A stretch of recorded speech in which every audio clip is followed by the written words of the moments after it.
I was supposed to be planning a wedding, not a legal defense. But when my parents sat my fiancé down and told him I was mentally unstable, that I'd been difficult my whole life, that he should think twice before marrying me, they didn't know one thing. They didn't know he was about to slide a prenuptial agreement across the table. And they really didn't know that prenup wasn't protecting him. It was protecting me, because I'm the one with the money. I'm used to people underestimating me.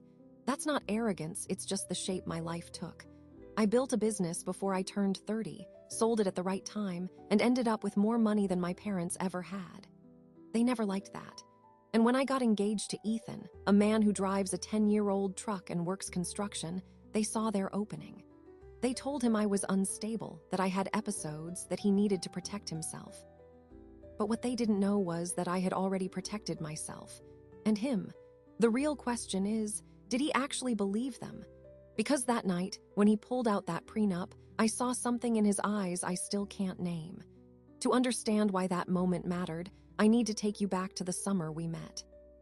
I met Ethan at a coffee shop on a Tuesday afternoon in September. Not some romantic setup, not through friends. I was sitting in the corner with my laptop, trying to close a deal that kept slipping through my fingers. He was at the counter, arguing about the price of a bagel like it actually mattered to him. I watched him count out exact change from a worn leather wallet, and I remember thinking, that's a man who knows exactly what everything costs. Turns out he did. He knew what gas cost, what rent cost, what a bagel cost. He just didn't know what I was worth, and I liked that. We talked for maybe 10 minutes that first day. He was a contractor, foreman on a crew that did high-end remodels. He had calloused hands and a laugh that filled the whole room. He asked what I did, and I said I ran a small software company. I didn't say how small or how not small. The truth is, I had started the company in my dorm room at 21, bootstrapped everything, and sold it 7 years later for $8.4 million. But that wasn't a first conversation fact. That was a third date fact, maybe a fifth. We went out the next weekend, then the weekend after that. Within 3 months, I knew I was going to marry him, not because he was perfect, but because he was steady in a way nothing in my life had ever been steady. He didn't care about the money. He cared about whether I slept okay, whether I was happy, whether we could find a hiking trail neither of us had been on. And that kind of attention felt like water after years of drought. But my parents didn't see any of that. My dad is a retired high school principal. My mom is a part-time real estate agent. They live in the same house I grew up in, drive the same cars they bought a decade ago, and have the same opinions they've had since before I was born. When I told them about Ethan, my mom's first question was, "What does he do for a living?" I told her construction. She paused for a second too long and said, "That's honest work, I guess." That pause told me everything. The first time they met him was Thanksgiving. Ethan showed up with a bottle of wine that probably cost him half a day's pay. My dad shook his hand, gave him a once-over, and said, "So you're the guy who's been seeing our daughter." Not a question. A statement with a trap door underneath it. Dinner was polite and tense. My mom asked Ethan about his plans for the future. He said he wanted to start his own contracting company someday, maybe buy a house. My dad asked how he planned to afford that. Ethan said, "One job at a time." My dad smiled like that was cute. Over the next year, I watched my parents try to chip away at him indirectly. They never attacked him outright. They didn't have to, they just kept dropping comments. "It must be hard dating someone from such a different background. I hope he's ambitious enough to keep up with you. You know, there's no shame in being the breadwinner." I started bringing Ethan around less. He noticed. He didn't complain. When I told them we were engaged, my mom's face did something I'll never forget. The smile arrived late, like she had to send for it. She hugged me, said the right words. But 3 days later, my dad called. He wanted to meet for lunch, just us. He sat across from me at an Italian place I used to love as a kid, and he said, "Honey, are you sure you know what you're doing? We just don't want you to get hurt." I asked what he meant. He said, "There are things you don't know about him." I'd rather not say more. I pushed. He gave me a vague answer about concerns from a friend. I let it drop, but I went home and asked Ethan directly. He looked me in the eye and told me there was nothing to hide. I believed him. I should have known they were planning something. My parents had a history of this. They didn't approve of my independence, my success, or the fact that I didn't need them. They'd spent years painting me as unstable, as difficult, as someone who made reckless decisions. They told relatives I went through a wild phase in college, which was a polite way of saying I started a company instead of studying for a degree they understood. They never forgave me for being smarter with money than they were. The trap sprung 3 weeks before the wedding. My mom called Ethan and asked him to meet her at a coffee shop. Alone. He agreed, because he's a good man who doesn't see traps coming. She sat him down and told him she was saying this out of love. She said I had a history of mental health problems I had never told him about. She mentioned a breakdown during my sophomore year, which was actually just me working 80-hour weeks to meet a product deadline. She said there was medication I had stopped taking. She said other things I don't even know because Ethan wouldn't repeat them all. What he did tell me was that she cried and said, "I just don't want you to sign a prenup and regret it." Ethan said nothing. He let her finish. Then he got up, thanked her for her time, and drove straight to his lawyer's office. Not because he was scared, but because my mom had just confirmed something he already suspected. They were trying to use him, and they thought he was dumb enough to believe them. I found out about the meeting when Ethan came home that night. He told me everything. He also told me he'd already called a family law attorney and asked for a prenuptial agreement, but not the kind my parents expected. He said, "If you're half as smart as I think you are, you'll protect yourself, and I'll sign whatever you need." I sat on the couch, staring at the wall, realizing that the man I loved understood me better than parents who had known me my whole life. And I realized my parents had just made the biggest mistake of their lives. They thought they were driving a wedge between us. Instead, they had just given me the information I needed to lock everything down. The next morning, I called my own lawyer, and that call changed everything. My lawyer's name is Sarah Chen. She specializes in high net worth family law, which is a polite way of saying she handles cases where someone's trying to steal someone else's future. I told her everything: the coffee shop meeting with my mom, Ethan's response, the prenup he'd already requested. She listened without interrupting. When I finished, she said one word: smart. Sarah explained that a prenuptial agreement isn't just about divorce. It's about clarity. It forces both people to put their cards on the table before they say "I do." She told me the number of couples signing prenups has jumped from 3% in 2010 to 15% in 2022. The fastest growing group? Women. And not just wealthy women, regular women who finally realized marriage is a legal contract with financial consequences, whether you plan for them or not. She also told me something else. The people who push hardest against prenups are often the ones who stand to gain the most if there isn't one. She didn't say my parents. She didn't have to. Ethan had already drafted a basic prenuptial agreement through his own attorney. It was simple, almost painfully so. He proposed we keep our separate property separate. What I brought in stays mine. What he brought in stays his. No spousal support. No claims on future earnings unless we agreed otherwise. He listed his assets honestly. A truck worth maybe $10,000, a retirement account with $32,000, and a savings account with $900. He attached bank statements to prove it. When I read it, I laughed. Not at him, at the situation. My parents thought this man was a gold digger.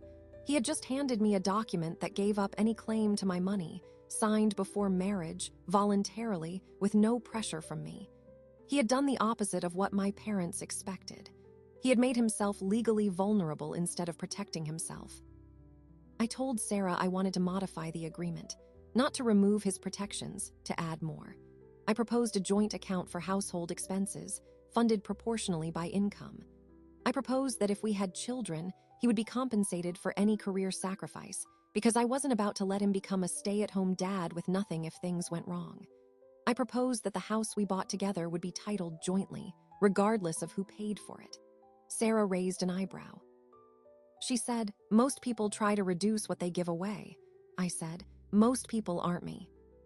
The revised prenup was 37 pages long. It included a financial disclosure schedule that listed every account, every investment, every property I owned.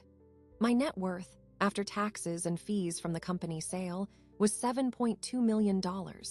Ethan's net worth was $41,000. The gap was roughly 175 to 1, and he was the one who suggested a prenup. I signed it first. Then I drove to Ethan's apartment and watched him read every single page. He asked questions about 3 clauses, normal questions, smart questions.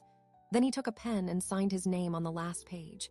He looked at me and said, "If your parents think you give away your brain when you sign a marriage license, they're wrong.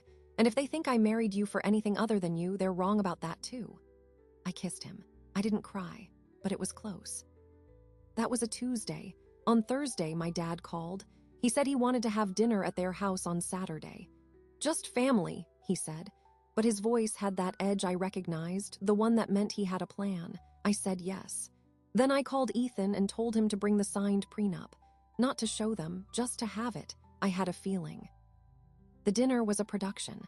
My mom made pot roast, my dad's favorite. The table was set with the good china. My sister was there too, married, 2 kids, perfectly conventional life.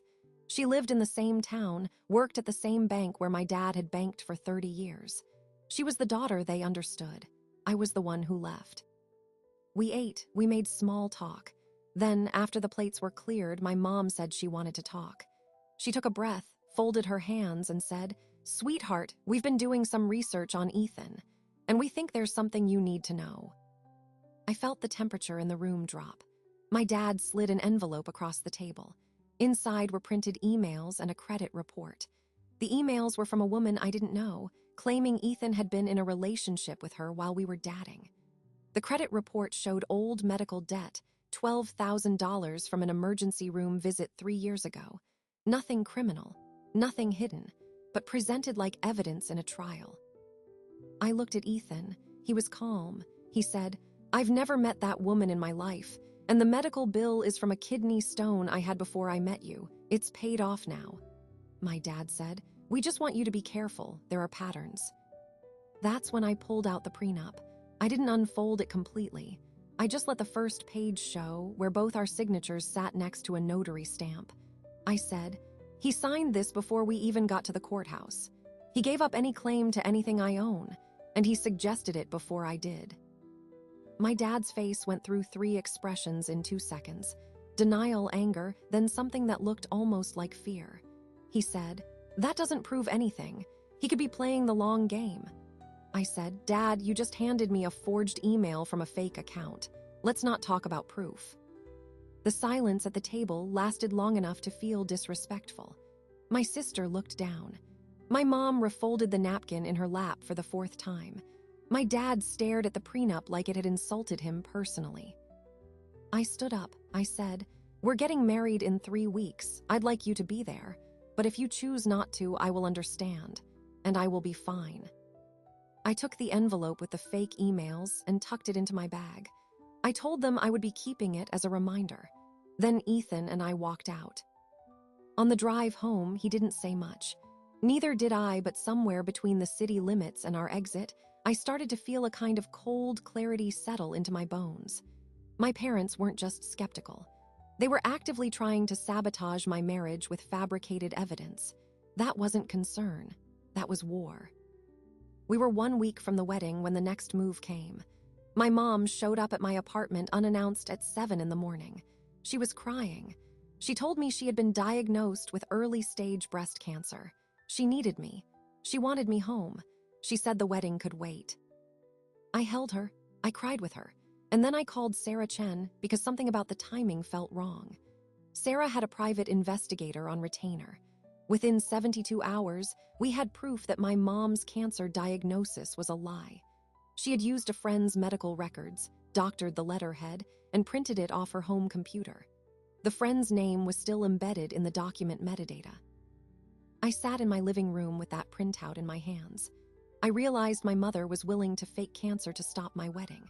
That wasn't just sabotage anymore. That was a level of desperation I didn't know she had. And it made me wonder if they would go this far, what else were they capable of?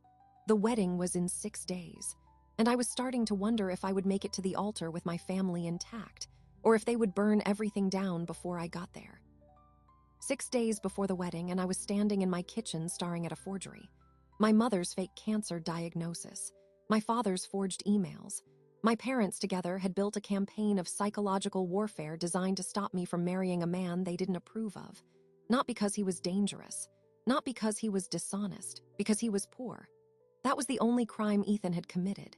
He didn't come from money, and in my parents' world, that made him a threat. I called Sarah Chen and told her everything. The fake medical records, the fabricated emails, the credit report they had pulled without authorization. Sarah listened in a way that made me realize she had heard stories like this before. She said, "I'm not a criminal attorney, but I can refer you to one. What your parents did is illegal in several ways: medical fraud, identity theft, potentially wire fraud if they used email or electronic documents to transmit false information." I asked her what would happen if I pursued charges. She said, "They'd probably be charged with felonies. They'd face prison time. Realistically, a first offense with no prior record might result in probation and fines, but the conviction would stay on their record." I sat with that for a long minute. I could send my parents to jail. I had the evidence, I had the resources, I had a lawyer who was already one step ahead. But something stopped me. Not love, not loyalty. I realized that if I did that, I would become the person they always said I was. Cold, calculating, ruthless, and maybe that's what they deserved. But I wasn't sure that's who I wanted to be. Instead, I did something else. I printed every piece of evidence: the emails, the medical forgery, the credit report request. I put it all in a manila envelope. Then I drove to my parents' house. My mom opened the door. She looked surprised, then hopeful, like maybe I had come to reconcile. I handed her the envelope. I said, "I know about the cancer, I know about the emails, I know about the credit check. I have proof of all of it. If you ever contact me, Ethan, or anyone I know again, I will file a police report. I will give them this envelope, and I will let the justice system decide what happens next." Her face went white. She started to speak, but I held up my hand. "I don't want to hear it. Whatever excuse you have, I've already heard it in my head 100 times. I'm getting married on Saturday. You are not invited. If you show up, I will have security remove you. If you try to contact me after today, I will treat it as harassment. I love you, but I don't trust you. And I'm done letting you control my life." I turned around and walked back to my car. I didn't look back. I didn't cry until I was 3 blocks away. The next few days were a blur of final arrangements. Our wedding was small, 60 people at a vineyard outside town. Ethan's family flew in from 3 states. His mother hugged me so hard I felt my ribs creak. His father shook my hand and said, "You're the best thing that ever happened to my son, and I don't say that lightly." I believed him. The night before the wedding, I got a text from an unknown number. It was my sister. She said, "I know what they did. I'm sorry. I should have stopped them. I didn't. I hope you can forgive me someday." I typed out a reply, deleted it, typed another, deleted it. Finally, I just wrote, "Thank you. I love you. Let's talk after." She sent a heart emoji. That was it. I didn't sleep that night. Not because I was nervous, but because I kept thinking about my parents sitting in their empty house, staring at that envelope, realizing that their daughter had just outmaneuvered them completely. And I wondered if they felt proud, even a little, that I had learned to fight as dirty as they did. The ceremony was at 4 o'clock. The sky was clear, the vineyard golden in the late afternoon light. I walked down the aisle alone. No father to give me away. No mother crying in the front row. Just me, in a white dress I had bought online, walking toward a man who had already proven he would protect me more than the people who raised me. I didn't feel sad. I felt free. Ethan looked at me like I was the only person in the world. He had tears in his eyes before I even reached him. The officiant said the words. We exchanged rings. And then, instead of saying, "I do," Ethan reached into his jacket pocket and pulled out a folded piece of paper. He looked at the guests and said, "I have something I want to read." I didn't know he had planned this. Neither did anyone else. He unfolded the paper and read aloud. "I, Ethan James Walker, on the day of my marriage, declare the following: that I enter this union freely, without coercion or expectation of financial gain. That I have signed a prenuptial agreement protecting my wife's assets because her security matters more than my pride. That I love her not despite her success, but because of who she is, a woman brave enough to walk through a fire alone and let me hold her hand on the other side." He folded the paper and looked at me. "I'm not marrying you for your money. I'm marrying you because you make me want to be a better man, and that's worth more than everything you own." The guests were silent. Then someone started clapping. Then everyone stood up. I was crying, but I was also laughing. I kissed him, and in that moment I knew I had made the right choice. The only choice. The reception was warm and chaotic. Ethan's uncle played guitar. His little cousins danced until they collapsed. My sister showed up with her husband, stayed for an hour, gave me a hug that lasted a second longer than necessary, and left without saying much. I understood. At midnight, when the last guests had gone home and the vineyard was quiet, Ethan and I sat on a wooden bench overlooking the rows of vines. He had taken off his jacket. His tie was loose. He looked tired and happy. I leaned my head on his shoulder and said, "They're going to try again, you know that, right?" He said, "I know." I said, "Next time they might succeed." He turned to look at me. "Maybe, but we'll still have today, and that's enough." It was a good answer. It was the right answer, but it wasn't true, and we both knew it. My parents had already demonstrated that they would go to extremes. A fake cancer diagnosis, forged evidence. They had burned their own daughter's trust for a piece of their own imagined control. People like that don't stop after one defeat.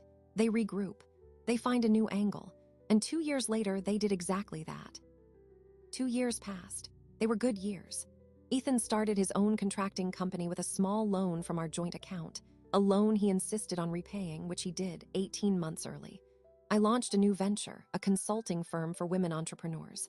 We bought a house near the foothills, nothing too big, but ours. We talked about children. We planted a garden that mostly died because neither of us remembered to water it. Normal life. The kind of life I had never really believed I could have. Then, on a Tuesday morning in October, an envelope arrived. Certified mail. Return address from a law firm I didn't recognize. I opened it on the porch while Ethan was making coffee. It was a petition to invalidate our prenuptial agreement. The plaintiff, my parents. They had found a lawyer willing to argue that I was mentally incompetent when I signed the prenup. Their evidence? The very accusations they had made to Ethan 2 years earlier, that I had a history of mental instability, a breakdown in college, medication I had stopped taking. The same lies. But now they were filed in court, under oath, with my mother and father's signatures at the bottom. I sat down on the porch steps. Ethan came out, read over my shoulder, and said something I'll never forget. "They're trying to use the same lie twice. That's either very stupid or very desperate." I said, "Maybe both." He handed me his phone. "Call Sarah." Sarah Chen had retired from family law a year earlier. She sent me to a younger attorney named David Okonkwo, who had trained under her and was, in her words, meaner than I ever was. David reviewed the petition and called me within an hour. He said, "This is a nuisance suit. They have no evidence, but it's going to cost you time and money to fight it. I can file a motion to dismiss and countersue for legal fees, but I want to depose your parents first." A deposition. My parents would have to sit in a room with David, a court reporter, and a video camera, and answer questions under oath. I agreed. The deposition was scheduled for 3 weeks out. Those 3 weeks were the longest of my life. Not because I was worried about the legal outcome, David had made it clear the case was weak, but because I had to relive everything.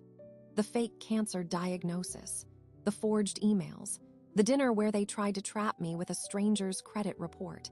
Every wound they had opened, I had to reopen in my own mind to prepare. I also had to figure out what I wanted from this. Did I want them to go to prison? Did I want them to just go away? Did I want an apology?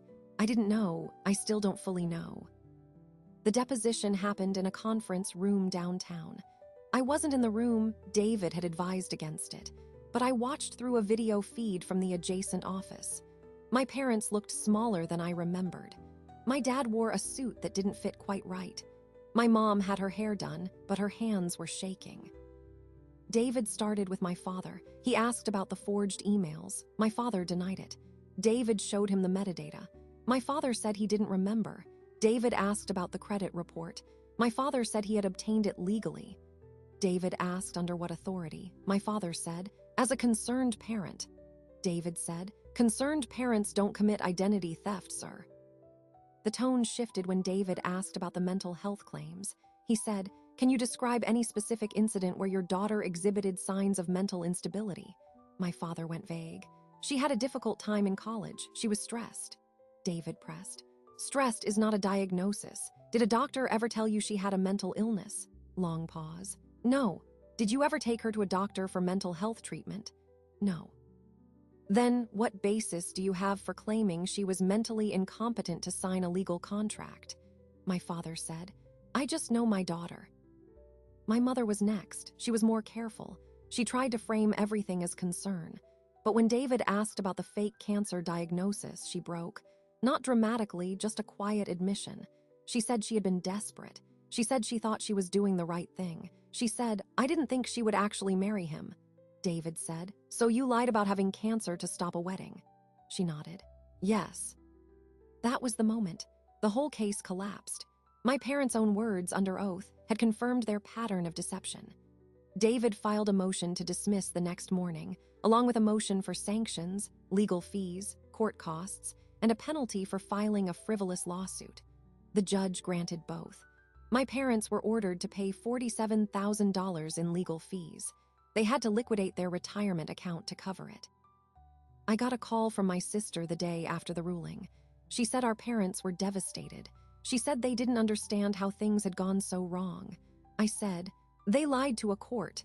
They lied to a judge. They lied to everyone, including themselves. That's how it went wrong." She didn't argue. A month later, a letter arrived.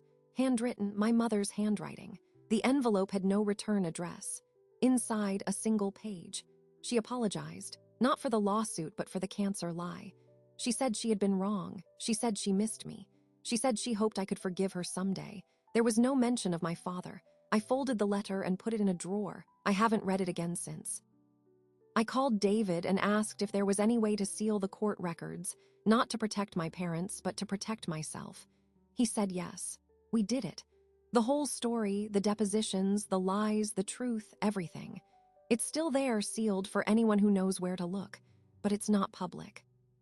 The surprising detail came 6 months later. My sister called to tell me that my parents had filed for bankruptcy. The legal fees, combined with my father's mounting health problems, had wiped them out. They were selling the house I grew up in. My mother was working at a department store. My father was on disability. She asked if I would consider helping them. I said I would think about it. I did think about it. I thought about it for 2 weeks. Then I sent my sister a check for $10,000 with a note that said, "For emergencies only. Don't tell them it came from me." I don't know if that was forgiveness or pity or just a way to close the door. What I do know is that I didn't do it for them. I did it for myself so I could stop carrying the weight of their failure. A month later, I got pregnant. Ethan cried when I told him. We bought a bigger house closer to the foothills with a yard that actually gets sun. I still don't talk to my parents. My sister visits. She brought me a baby blanket she knitted. She said, "I wish Mom could see this." I said, "So do I," and I meant it, but not enough to pick up the phone. Our daughter was born in the spring. We named her Vivian after Ethan's grandmother. She has her father's calm eyes and my stubborn chin. I look at her sometimes and wonder what kind of relationship she'll have with me when she grows up. I wonder if I'll make the same mistakes my parents made trying to control her, protect her, own her. I hope not. The prenup sits in a safety deposit box at the bank. I have never looked at it again. I don't need to. It did its job. It protected me from the people who were supposed to protect me. And it let me marry the man who actually did. That's the thing about building walls. Sometimes you build them to keep people out. Sometimes you build them to hold you up. And sometimes, without you even realizing it, the wall becomes a foundation for something new. I think about that wall sometimes. Not the legal one, the one I built around myself. The one that kept my parents out, but also kept me from trusting anyone completely until Ethan came along. Prenuptial agreements have quintupled in the last decade. 15% of couples now sign them. But here's what the statistics don't tell you. A prenup isn't about planning for divorce. It's about planning for honesty. It forces two people to look at each other's numbers, each other's debts, each other's fears, and say, "I see all of it, and I'm still here." My parents spent 2 years trying to convince Ethan I was unstable. They used lies, forgeries, a fake cancer diagnosis. But the one thing they never did was ask me how I was actually doing. They never asked what I wanted. They assumed they knew. And that assumption cost them everything. Their daughter, their savings, their reputation. I don't say that with satisfaction. I say it with sadness. Because the people who raised me genuinely believed they were protecting me. They just couldn't see that the person I needed protecting from was them. If this story resonates with you, I want you to ask yourself a hard question. Who in your life is trying to protect you from something, but actually protecting themselves from losing control. It might be a parent, a partner, a friend. It might be you protecting someone else without realizing the harm you're causing. We all do it. The question is whether we have the courage to stop. As for me, I'm sitting on my porch right now, watching my daughter chase fireflies in the yard. Ethan is grilling something that smells good. The prenup is in a box somewhere. I don't think about it anymore. What I think about is how lucky I am that I found someone who saw through the noise, who believed me when my own family didn't, who signed a document giving up everything before I even asked. That's not a gold digger. That's a man who knew what he wanted and wasn't afraid to prove it. If you've ever had to protect yourself from the people who were supposed to protect you, drop a word in the comments that describes how you felt the moment you finally stood your ground. I read every single one. And if you want more stories about people who found strength in unexpected places, hit subscribe and turn on notifications. Because there's always more to unpack, more to learn, and more people who need to hear that they're not alone. The wall became a foundation. That wasn't my plan. It was just what happened when I stopped trying to keep everyone out and started choosing who to let in. Thanks for listening. See you in the next one.